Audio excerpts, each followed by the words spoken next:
talking about fascia here.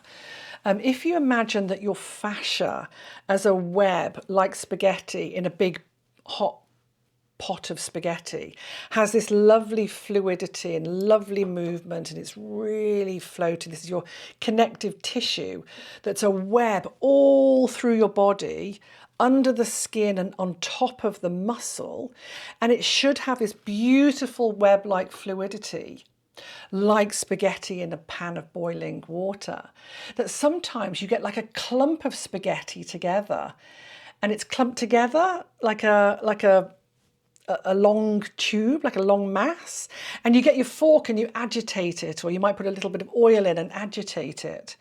That's exactly what can occur, is that with certain repetitive muscular, postural, occupational situations, is that the fascia gets locked like that, like a clump of spaghetti, and it loses its flexibility.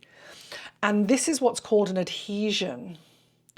And then an adhesion will sometimes develop calcification, like limescale, and become really hardened. So that clump of spaghetti will become calcified and hardened, so that actually then it sort of feels like a big, almost like a bone or a clump.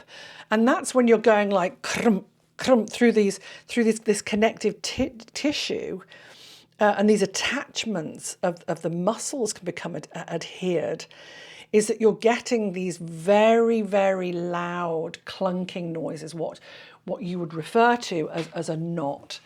And they are adhesions of connective tissue that need to be broken down and stimulated to get more blood flow to it, more qi flow to it.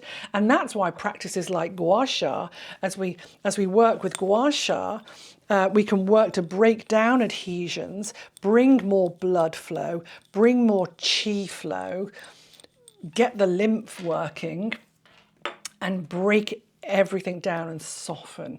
But you have to sort of work quite a lot on that, and you have to, commit to lots of stretching and heat and hot and cold and stretch and massage and postural and changes, and that will then begin to break down those adhesions. But that's a big subject. I mean, that's a massive subject. But your question was really like, what is a knot? And that's what we would, that's how we would describe that.